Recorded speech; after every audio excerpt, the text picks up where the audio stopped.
All right, man. Hey, how's it going? What's up? What's poppin'? So, what's your name? My name is Kareem. How old are you, Kareem? I'm 23. All right. Where are you from? I live in Portland, Oregon. I am from Lebanon originally. Oh, Lebanon. Okay, cool. I knew a guy from there. He's a CS guy, like everyone. Yep. How do you maintain your health? I try to stay away from junk food, and I work out primarily with weights. I do a little bit of baseball and some swimming as well. Well, do you take in any kind of supplements, anything to try to give yourself an advantage over others health-wise? Protein powder, omega-3s, and yeah, that's pretty much it. All right. Are you part of any kind of primary group, like fraternity, a gang, friends, any kind of groups? For example, in nature, primates like bonobos and chimpanzees, they'll form themselves into troops and they'll have themselves a little group. They help each other out, or they hurt each other. Yeah, well, I'm definitely not in a gang. Snitches get stitches. Gangs aren't necessarily a bad thing. It just has the media as media. I think it's a bad thing. Okay. It can be a good thing. I'll take it as that. I met this one Mexican gang. They were nice guys, man. Just giving hugs to everyone, hugs and kisses. No, but like I hung out with. This is when I was a kid, but I hung out with them, and unlike my other so-called friends, these guys, when I hung out with them, I felt like they truly had my back. Okay, I can see that. They really had my back, and they didn't rip on me. They didn't make fun of me. They tried to help build me up. They function just like in nature, like a real troop of monkeys or primates. Sorry. I mean, that's why a lot of people get into a gang in the first place, right? They want that sense of camaraderie. The media just makes it out like it's something ugly and violent. It's because in our society, the rulers of our society want everyone isolated. There's strength in numbers.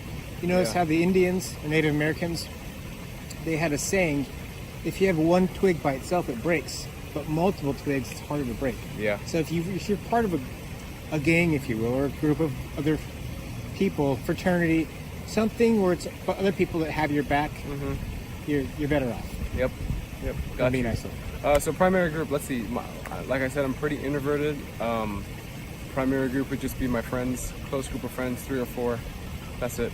Most people don't. Most people I've interviewed are isolated and function as individuals. Yeah. We're in an individualistic society. Especially in academia, I would think so too. Yeah. Any kind of online groups you're a part of? Yeah, I definitely I play online video games, competitive video games, and so I have friends that I've known online, and that's like our online gaming community. Oh wow, that sounds fun. Yeah, it's fun. That does sound fun. You ever played the game GoldenEye for Nintendo 64?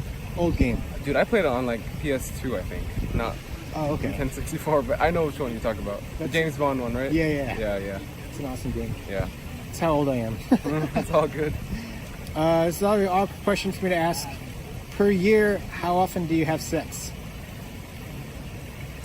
52 weeks in a year. Let's go 100. Wow, 100? Yeah. That's really good, man. There's some people that say 0. A lot of people say 0. Zero could be better, man. You don't got to deal with all the hassle. Physically, health-wise, though, it's good for you. That's true. Every doctor will say that. That's true. People that have sex more have lower blood pressure, emotionally and psychologically. Some of them. Some people are screwed up from it. But a lot of people are more healthy overall. Okay. All right. Last question is, in nature, like primates, they'll find like their favorite fruit or nut tree, and they'll just guard it. And all right, this is mine. Or there's this one troop of primates. They found like a trash bin by this national forest, and they just guarded it exclusively because they wanted the delicious human food there. Okay. And that was like their resources. Like, where do you get your resources from? Do you work a job, money from parents? I got you. How do you obtain your resources? Right, sure. So I'm here as an international student on an international visa. So I have like some technicalities that I have to go by. But I work here, but I get a majority of my resources from my parents. Yeah. You know, I've noticed on average, people that work have sex more. So there's a correlation. Because you meet people, or you're driven, and people like that. You know. Right? Good point. I've noticed that students who get money from their parents, they don't have sex very often. Depends. Depends how much money they get. If they're loaded, Oh, okay. Good point. they're gonna get. But no, you know what my theory is? My hypothesis is that students that get money from their parents, it's even though they're living on campus, they still kind of they're still in the nest, so to speak. Yeah. They haven't left the nest Right. or broken out of that shell, Right. so that they still kind of guarded by the parents. That's why. That's my theory. I feel that. Sweet. What was your name again? Kareem. Thanks, Kareem. Thanks, dude. It was tight.